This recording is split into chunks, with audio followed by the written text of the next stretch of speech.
about 7.3 is it's the exact same thing as what we did in 7.2. The only difference is how you're finding that critical value. Okay. So that critical value is still going to come from table 4. Okay.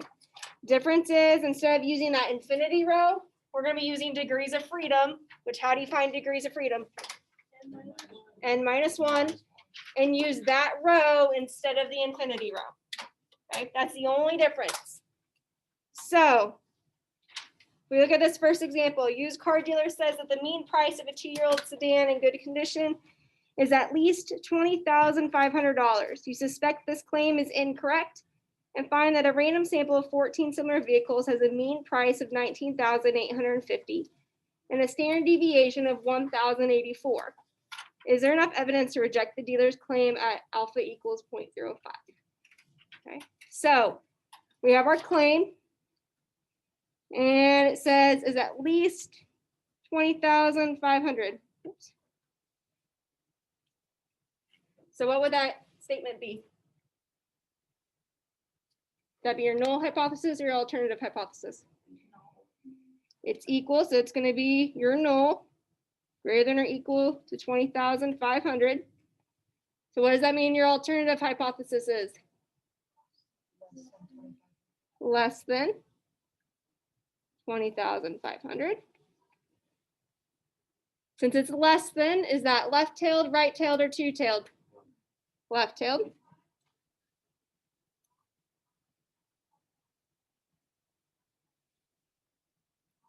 And so now instead of finding z sub 0, we're finding t sub 0 for your critical value.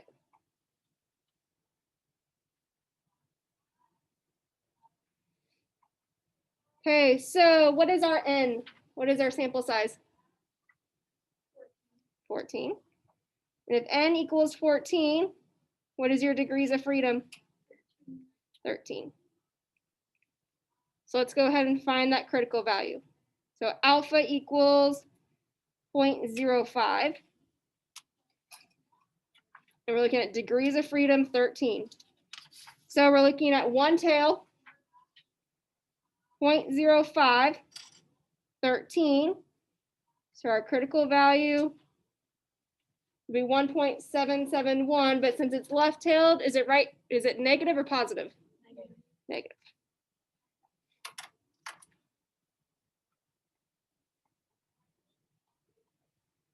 Negative 1.771. Okay. Then let's state what else we know. So we know that the mean price from the sample, X bar, is 19,850. And our sample standard deviation, S, is 1,084. Bless you. So our test statistic, T, our formula is going to be X bar minus mu divided by S divided by the square root of N. And then plug in what you know. So 19,850 minus 20,500 divided by 1,084 divided by the square root of 14.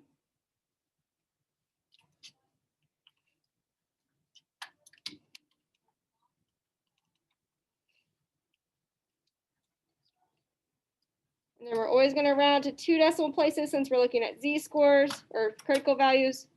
So negative 2.24. So does that fall in the fail to reject or reject? In the reject, because it's to the left of that critical value. Okay, so our decision is going to be reject the null hypothesis. And then do your interpretation. So what percent level of significance are we looking at? Correct, at 5% level of significance.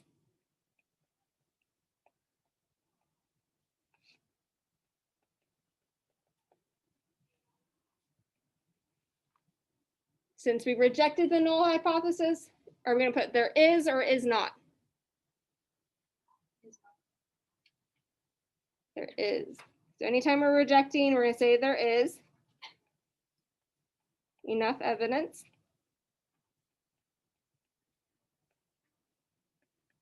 And then where's our claim at? Was our claim our null or our alternative? It was in the null. I realized I forgot to write that. So are we going to reject or support the claim? Reject. Reject.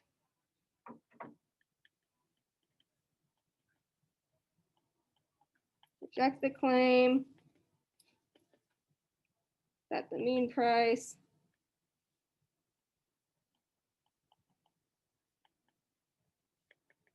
is at least $20,500. Okay. If you're still struggling with that is or is not support and reject, make sure you're looking back at table in 7.1. Okay. That's literally what you're going to go based off of. Questions with that example? Okay, let's do a second one. So an industrial company claims that the mean pH level of water in the nearby river is 6.8. So is that our claim? So what would that be, our null or our alternative? The null, because it's equal.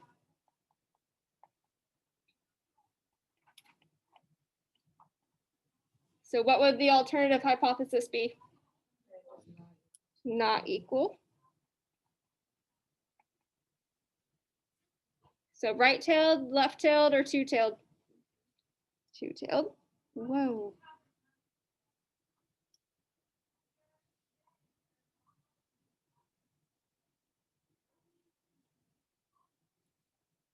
Okay.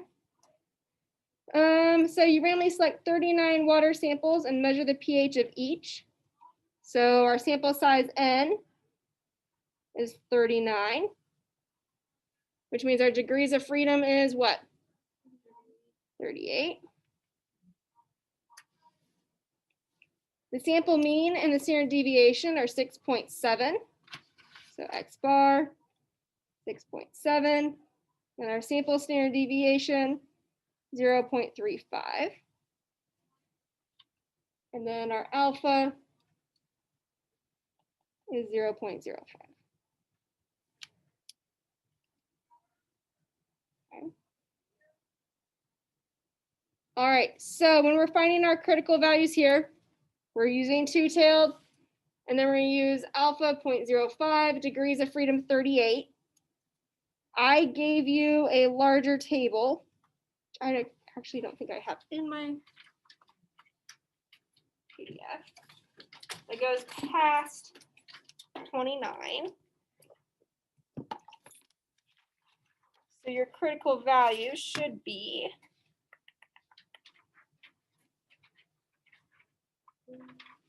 that's not algebra 1, we're in stats, aren't we? There we go. Okay, 0.05, two-tailed, 38, 2.024.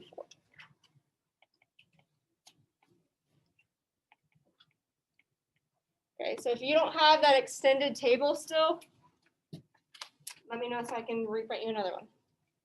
Okay, it goes to like 1,000. All right, find our test statistic. So we have 6.7 minus 6.8 divided by 0.35 divided by the square root of 39.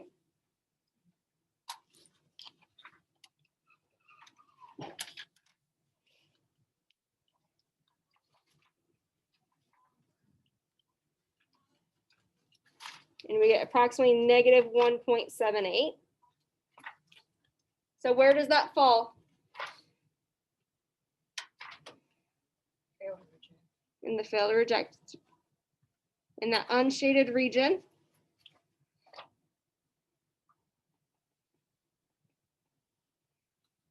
So therefore, we're going to fail to reject the null hypothesis.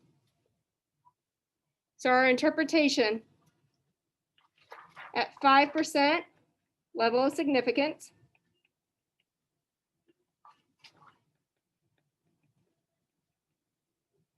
There is or is not enough? There is not.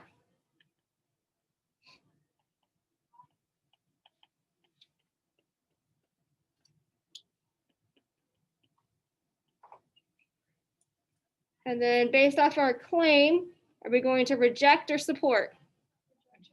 To reject.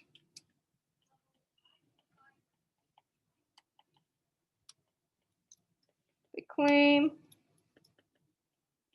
that the pH level is 6.8. And then we're not going to talk about p-values because we don't have time. Okay.